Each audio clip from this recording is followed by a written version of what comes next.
Hey, and welcome back to the channel. This is Adam and we're at the farm today.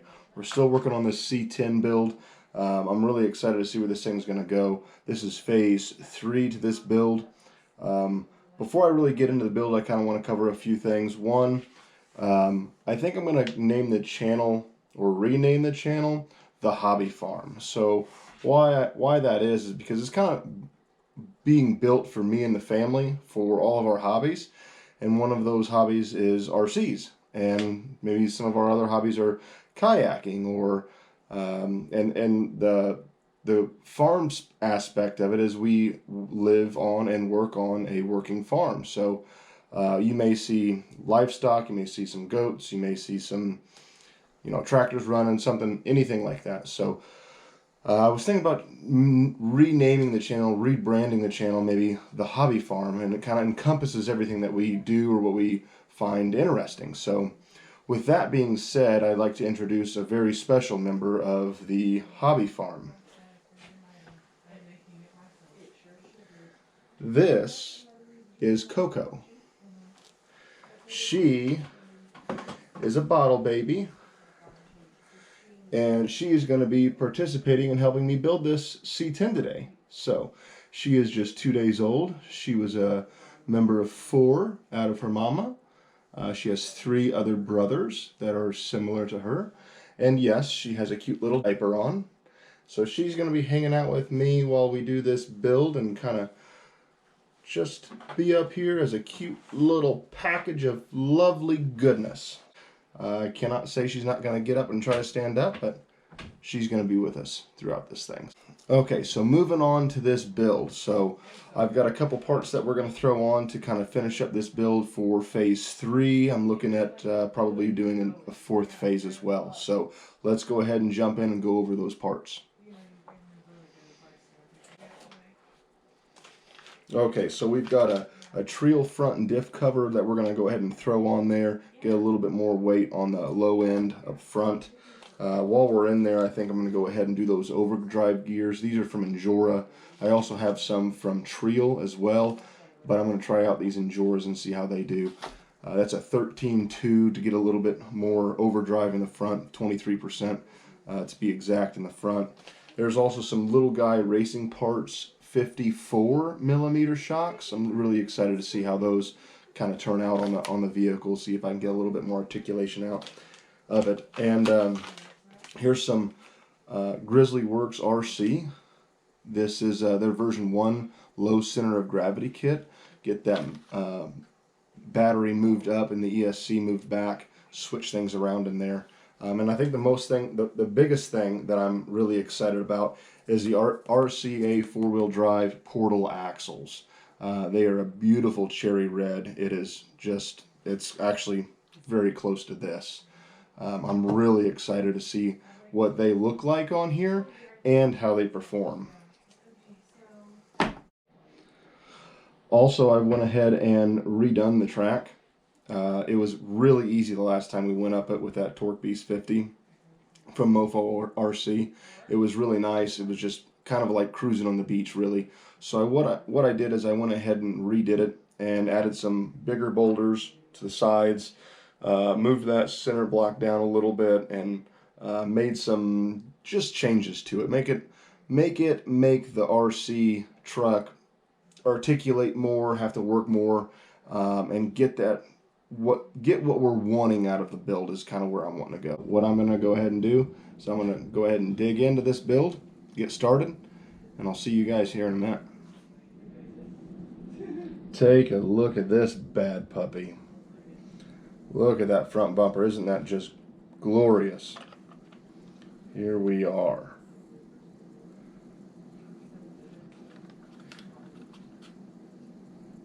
Look how beautiful those red axles are. So, we went ahead. I got to clean up these wires a little bit. What do you think, Coco? You shook your head no. Do you not approve?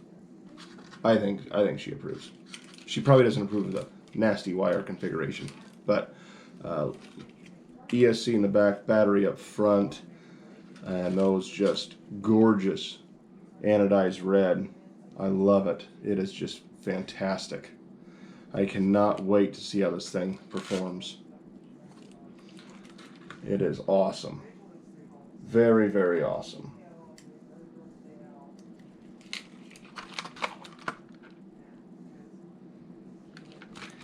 And if it's not right, at least we're going to look cool when we're flipped over. You got to do it for the fans, right? If you can't win, do it for the fans. It's the old motto. All right, so let's go ahead and wrap this up here. Let's head to the indoor track, test it out, see how it does. Okay, we're back at the indoor course. As you can see, I've added a rock here, some rocks here, this big one, a few in through here, and still to this point, I haven't finished this side of the course. I haven't brought any material in still. I probably should, but I have not.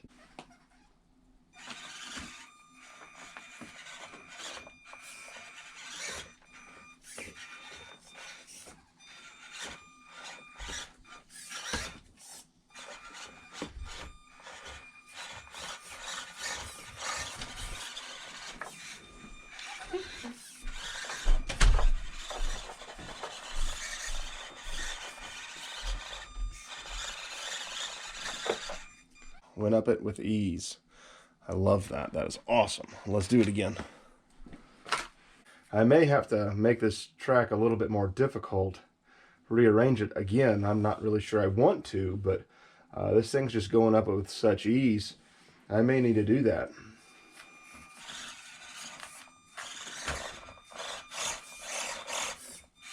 Trying to take different lines so it's not as easy for the machine to go up there.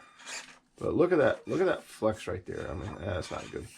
Yeah, I mean, it just can just go over everything. Oh, I lost a rock. How's it gonna? I lost a rock.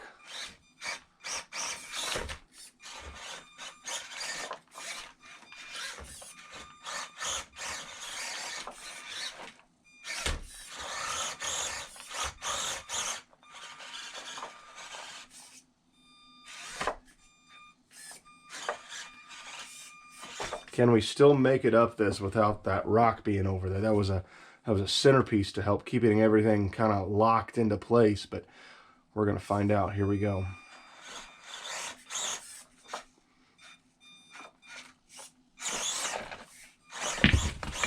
We lost more. That's not good.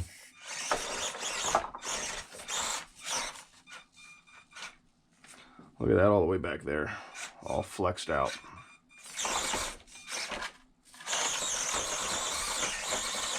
I don't have anything to grab a hold of. I'm high centered right here. Okay, back at the bench. So the first run was really great. Track stayed intact. We were able to cruise up it with no problem at all. Then we went to do it again. We started losing some rocks, losing some traction, and we really couldn't just quite get up there. I ended up having to redo the course a few times, and it was just, I just kept on losing rocks underneath me or high centering because the rocks kept shifting, whether it be that log or whether just rocks just kept falling down as rocks got kicked loose as I was trying to tire spin up those hard sections. That is one really big downfall about not having a permanent course, a structured course that's not going to move. So that's a really big call out for myself, is I need to really focus on getting that permanent structure built that's a course for the inside. I need to get that spray foam course done. I'd like to go ahead and weigh this thing out, see what it weighs. 527 grams is what we're at right now. That is incredible. That is with the stock battery. I have a larger 900 milliamp battery that I believe weighs about another 20 grams to get that weight pushed up front, which is really nice to be able to have that ability to add the weight and add it strictly to the front. So I may do that in the future, maybe snatch up a couple more of those. There's a place on the north side of Indy that I'm really thinking about paying a visit to. It's an RC shop, and I've heard they have a crawler course in there, which would be really sweet to take this thing in and see how it performs on an actual crawler course that's built for these things, you know? just to see something that's not going to fall apart every time that you drive on it, or, you know, that's actually designed by somebody that's been around these things more than, you know, what I have. So I'm thinking about maybe taking a trip up there and seeing how this thing performs on their track. Take a walk around their store, see what they have to offer, see what kind of parts they have to offer, see what kind of service they have. And if I do, stay tuned, because I'm sure it's going to be a good time. Hey, welcome back. We are officially here at our location, Hobby Town in Indiana. I'm going to get out of the way so I don't get hit here. And we brought our C10. So we're going to go inside, check out the place. We heard that there's a crawler course here, and we're going to check that out. So hopefully there's a lot of nice new toys in there and a nice track. So let's jump on in. Right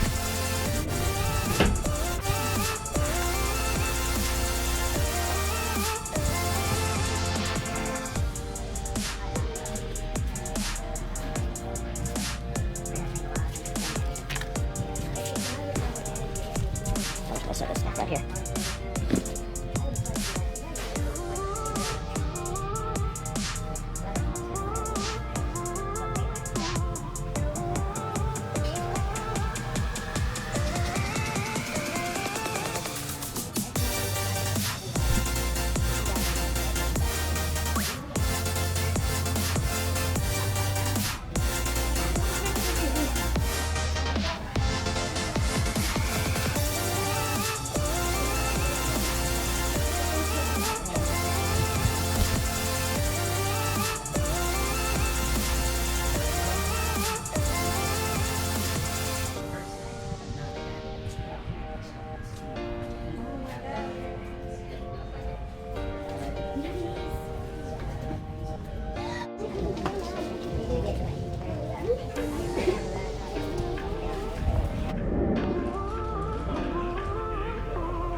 There we go.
Got our new ESC, let's throw it in, see if that's the problem. Ah, beautiful.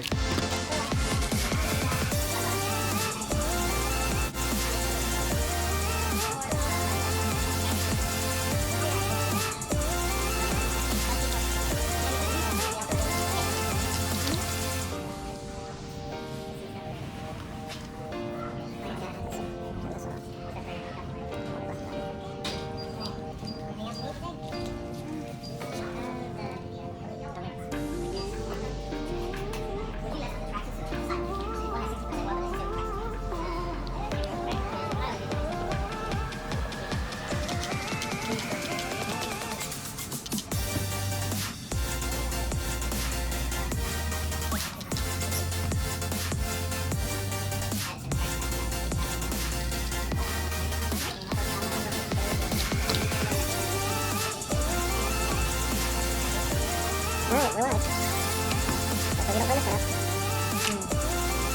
So that means the battery's coming. That's different. Like, it's not like you're pulling a lot of power through it. I don't know if it's a bigger battery. I'll swap batteries. What do you say?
Trying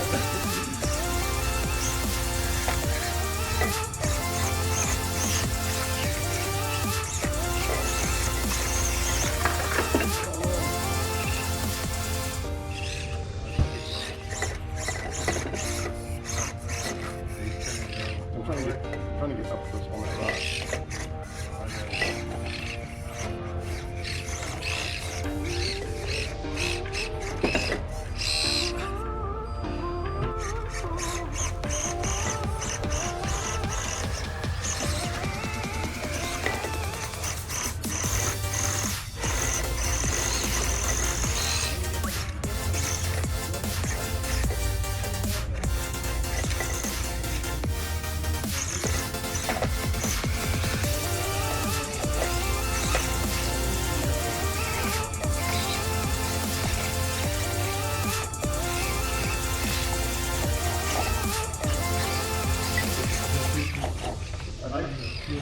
He's getting water. Yeah, yeah.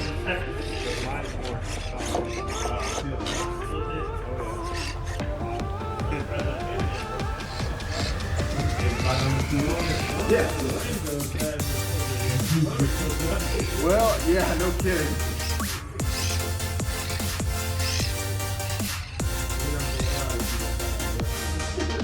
Man, I had one with the frame left in half. It was about $2 long, and that stuff was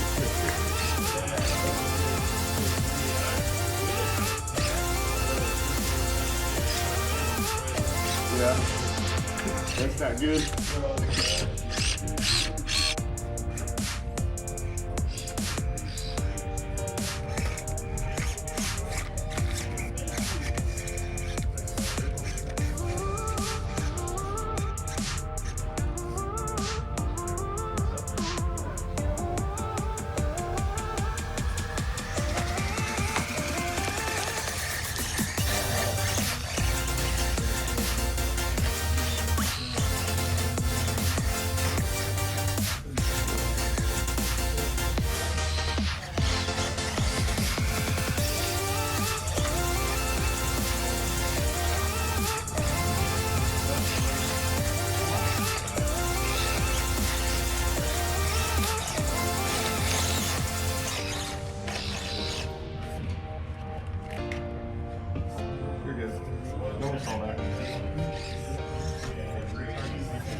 All right, we are back at the hobby farm. How about that? That was an awesome trip to Hobby Town.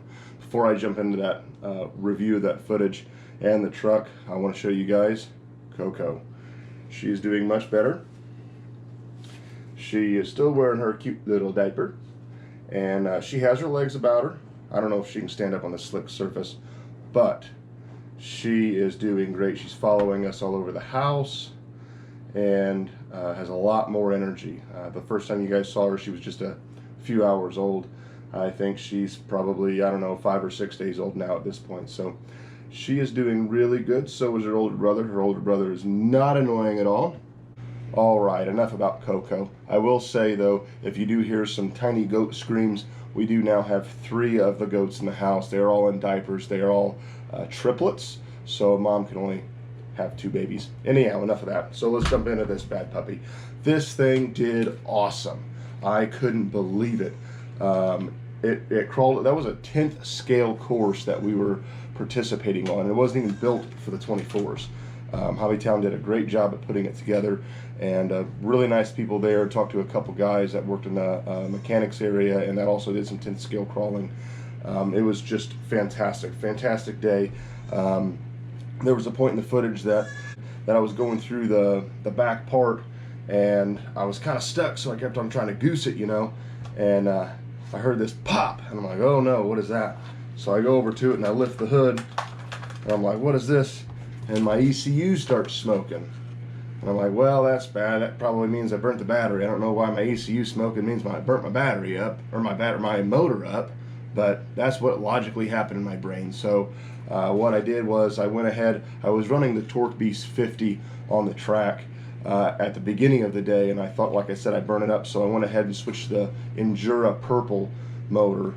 It actually did pretty well out there on the course, but that actually was not the problem. I ended up having to buy a replacement stock ESC, so I think I keep saying ECU because I'm a moron, but ESC is what it is. I burned up the ESC there, and I ended up replacing it, and then ended up having to rewire the motor because every time I hit the trigger, I'd be going backwards to try to go forward. So I ended up having to swap the wires on the motor. And if you don't know that trick, if you are experiencing when you pull the trigger and your machine's going backwards, you can do a couple things. You can cut the wires and resolder them to the motor, so the black. Just flip the motors to the battery, or to the motor, and then or what I did is a lot faster. You don't have to break out your soldering gun or anything like that. You can take your motor batteries and pull up on those 2 little tabs right there with an X-Acto knife, and then swap the battery, or swap the cables. I don't know why I keep saying battery. Swap the 2 cables there. So if you notice, if you open on your rig here has red, black, but my rig has red, black, red, because I ended up swapping those. So that's how you get around that fix. Let's get that back out of your face. So after doing the rewiring of the motor, not the battery, the motor, swapping that Endura purple in there, like I said, it did pretty well. Levi, that was there that I forgot to completely introduce at the beginning of this segment. He has the deadbolt, and his was pretty well stock with that run footage. I believe he upgraded his motor to the Torque Beast 50 that day, and he put on some 48mm shocks on his, but for the most part his was completely bone stock. I think he ended up putting the low center of gravity kit on his as well that morning before we took off to Hobbytown. He was fairly satisfied with how it's performed. He was definitely jealous of the C10. I'm going to call it the Iron Man build like it's labeled on the segment, but he was pretty jealous of Iron Man here. But for the most part, he was happy with it. I know that he has since then purchased additional parts to be able to try to keep up with Iron Man, and I think that he's going to be really happy with the results that he sees with those additional parts. So I believe that's going to make a wrap of this whole thing. Make sure you guys like, subscribe, and hit that notification bell. I'm going to be probably going to another crawl park with Iron Man here, and I have one last little bit of modifications that I'm going to do. So with that being said, stay tuned and see what I'm going to do for the last and final phase of the Iron Man build.